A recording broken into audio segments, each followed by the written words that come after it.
అందరికీ నమస్తే. ప్రభాస్ను మోసం చేసినటువంటి హీరోయిన్, అసలు ఆ హీరోయిన్ ఎవరు, మోసం ఏ విధంగా జరిగింది, అసలు ఈ టాపిక్ ఎందుకు నడుస్తుంది? సోషల్ మీడియాలో ఇప్పుడు వైరల్ అవుతున్నటువంటి టాపిక్ అండి. ప్రభాస్ని మోసం చేసినటువంటి హీరోయిన్. ఆ హీరోయిన్ ఎవరు? అరే మీరు అనుష్క అనుకుంటున్నారేమో. కాదండి, కొంచెం వెయిట్ చేసి వీడియో చివరి వరకు చూడండి, అప్పుడే మీకు అర్థమవుతుంది. వీడియో స్కిప్ చేయవద్దు. నచ్చితే లైక్ చేయండి, ఛానల్కి సబ్స్క్రైబ్ చేయండి. ప్రతి ఒక్కళ్ళు సబ్స్క్రైబ్ చేయండి ప్లీజ్. మంచి టాపిక్సే ఉంటాయి. మన సినిమా కబుర్లో మంచి టాపిక్స్ వెళ్తూ ఉంటాయి.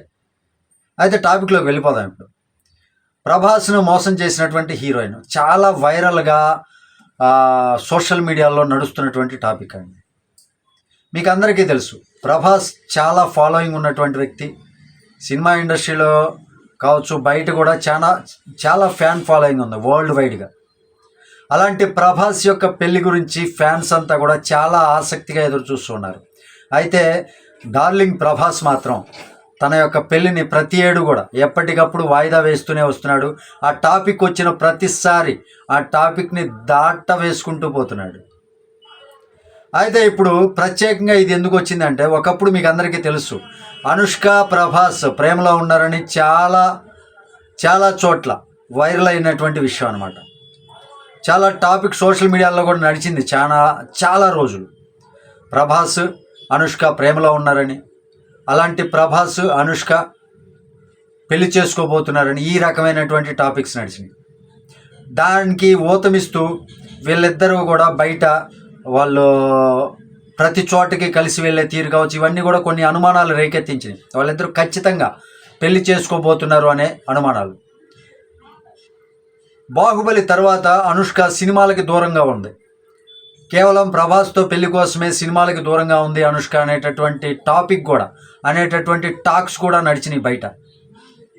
అయితే ఒక ఇంటర్వ్యూలో వీరిద్దరూ కూడా, ప్రభాస్ అనుష్క వీరిద్దరు కూడా, మా ఇద్దరిది మంచి స్నేహితుల సంబంధం తప్ప వేరే బంధం ఏం లేదు, మా ఇద్దరికి అలాంటి ఉద్దేశం లేదు అని తేల్చి చెప్పడంతో ఫ్యాన్స్ అందరూ కూడా అయితే వీళ్ళు ప్రేమలో లేరు, స్నేహితులు మాత్రమే అని డిసైడ్ అయ్యి ఆ టాపిక్ని వదిలేశారు.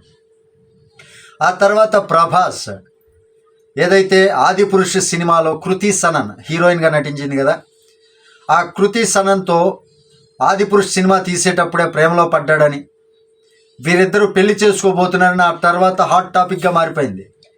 దానికి తోడు సినిమా అయిపోయిన తర్వాత వీళ్ళిద్దరూ చేసినటువంటి పనులు, అంటే వీళ్ళిద్దరూ బయట తిరగటం కావచ్చు, వైరల్ అయినటువంటి ఫోటోలు కావచ్చు, ఇవన్నీ కూడా వాళ్ళిద్దరూ తిరుగుతున్నటువంటి, సరదాగా కలుసుకున్నప్పుడు వాళ్ళిద్దరు ఫోటోలు, బయటకు వచ్చినటువంటి ఫోటోలు, వీటన్నిటితోటి కృతి సనన్ ప్రభాస్తో ప్రేమలో ఉందని కన్ఫామ్ అయిపోయారు ఫ్యాన్స్ అంతా కూడా.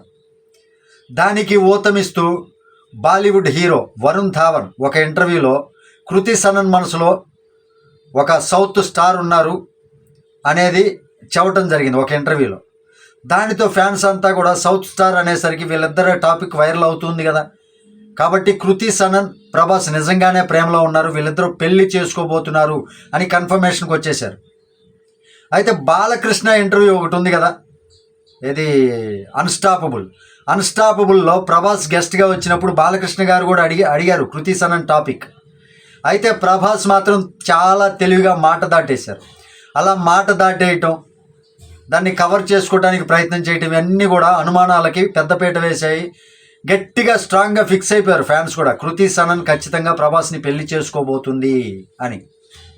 కానీ ఇప్పుడు తాజాగా వస్తున్నటువంటి వైరల్ న్యూస్లు, ఫోటోలు, తాజాగా బయటకు వస్తున్నటువంటి ఫోటోల ప్రకారం ఈ కృతి సనన్ లండన్ కోటీశ్వరుడు అయినటువంటి కబీర్ బహియా అనే వ్యక్తితోటి రిలేషన్లో ఉన్నట్టుగా, అనే వ్యక్తితోటి ప్రేమలో ఉన్నట్టుగా వీళ్ళిద్దరూ, అంటే కబీర్ బహియా కృతి సనన్ యొక్క ఫోటోలు బయట వైరల్ అవుతున్నటువంటి సిచ్యువేషన్ చూస్తే కృతి సనన్ కబీర్ బహియా ప్రేమలో ఉన్నట్లుగా, వాళ్ళిద్దరూ త్వరలో పెళ్లి చేసుకోబోతున్నట్లుగా అయితే ఖచ్చితంగా తెలుస్తూనే ఉంది. దీనితో ప్రభాస్ ఫ్యాన్స్ ఎవరైతే ఉన్నారో బాగా నిరుత్సాహపడిపోయారు. ఆ నిరుత్సాహంతో సోషల్ మీడియాలో ఒక తెలుగు హీరోయిన్ ఇలా మోసం చేసింది మా డార్లింగ్ ప్రభాస్ని అంటూ తెగ బాధపడిపోవటం మనందరం కూడా చూస్తూనే ఉన్నాం. ఇదండి ఇప్పుడు వైరల్ అవుతున్నటువంటి టాపిక్. ఈ సినిమా కబుర్లు మీకు నచ్చితే ఖచ్చితంగా ఛానల్కి సబ్స్క్రైబ్ చేసుకోండి, వీడియోకి మాత్రం ఖచ్చితంగా లైక్ చేయండి. Thank you. జై హింద్.